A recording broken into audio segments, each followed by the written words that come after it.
नमस्कार दोस्तों, उषा की आवाज चैनल में आप सभी का स्वागत है। हमारी आज की कहानी है बहू का दर्द। मम्मी जी, आज मेरा जी मिचला रहा है और ये रोटी की गंध भी मुझसे बर्दाश्त नहीं हो रही है। आप ये रोटियां सेक दीजिए, मैंने सब्जियां तो बनाकर रख दी हैं और सलाद भी तैयार है। मालती ने आशा भरी नजरों से अपनी सासू माँ को देखकर कहा। ओह, फिर से बंद करो अपना ये नाटक। तुम्हें तो रोज कुछ ना कुछ होता ही रहता है। बच्चे मैंने भी पैदा किए हैं। 10-10 लोगों का सुबह शाम खाना बनाती थी, पूरे घर का काम करती थी, पर मजाल है कि कभी अपनी सास को किसी काम के लिए कहा हो और तुम हो कि मुझ पर हुक्म चला रही हो। रोटी खाते वक्त तो गंध नहीं आती है, सिर्फ बनाते वक्त ही क्यों आती है?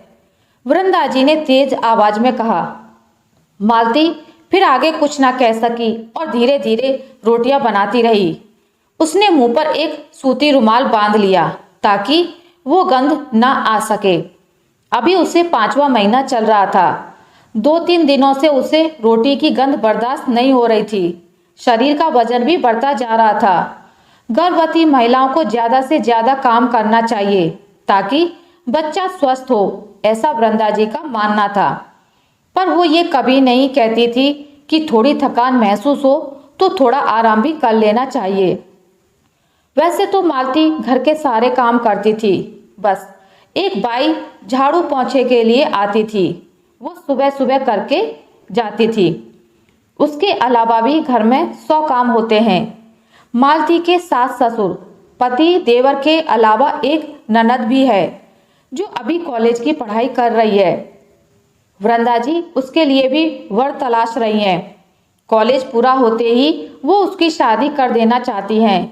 सुबह की चाय, नाश्ते, टिफिन, लंच तक सारा काम मालती अकेले ही करती है।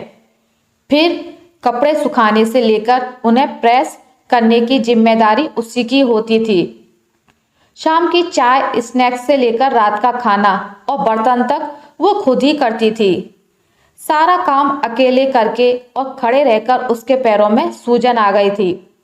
मालती की ननद रचना भी उसकी हम उम्र ही थी। मालती की मम्मी पापा की मृत्यु एक सड़क दुर्घटना में हो गई थी, तो उसके चाचा चाची ने उसकी शादी जल्दी कर दी ताकि ज़्यादा पढ़ाई लिखाई नहीं करवानी पड़े और उनका पैसा भी बच जाए।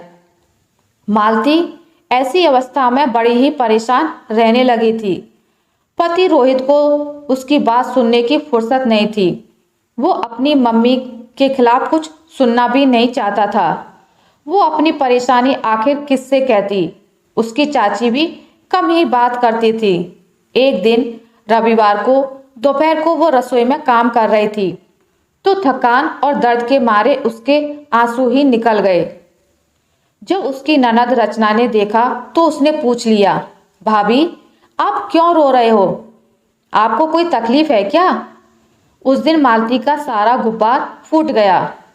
उसने अपनी सारी तकलीफें रचना को बता दी। रचना को ये सब सुनकर बहुत दुख हुआ।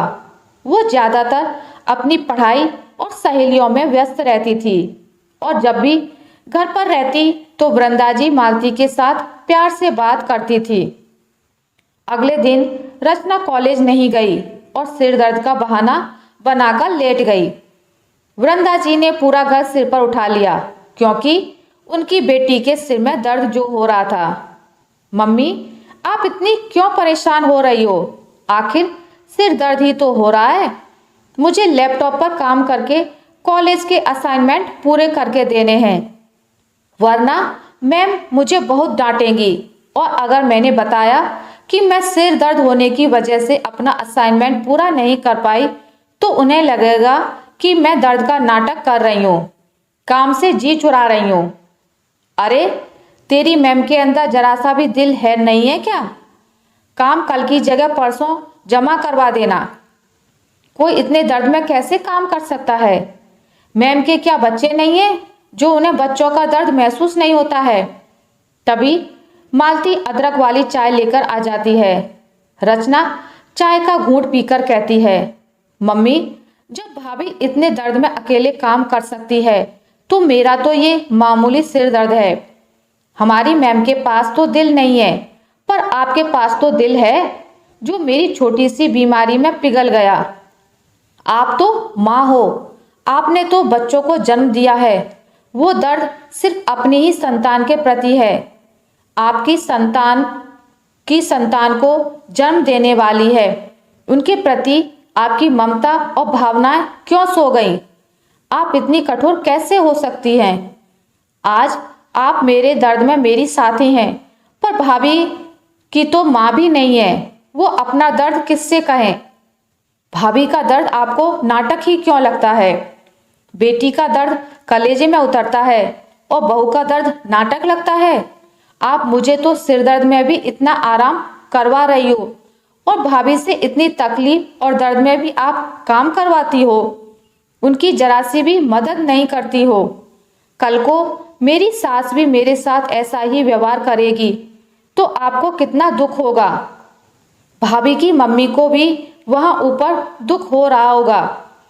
अपनी बेटी रचना की बातें सुनकर वृंदा जी शर्म से जमीन में गड़ गईं। उनकी बेटी ने उनकी आंखें खोल दी। उन्हें अपनी गलती का एहसास हो गया। बस कर रचना, मैं इतनी उम्र होने पर भी ये सब नहीं सोच पाई।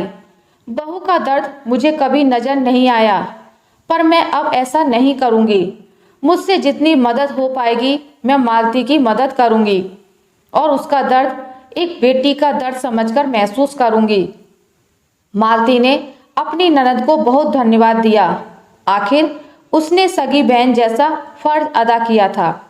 आशा करती हूँ आपको मेरी आज की कहानी अच्छी लगी होगी। अगर आपको मेरी कहानी अच्छी लगी है तो इसे लाइक करें, ज़्यादा से ज़्यादा शेयर करें और अगर आप मेरे चैनल पर नए हैं तो इसे सब्सक्राइब करना ना भूलें। मिलते हैं एक नई कहानी के साथ, तब तक के लिए नमस्कार।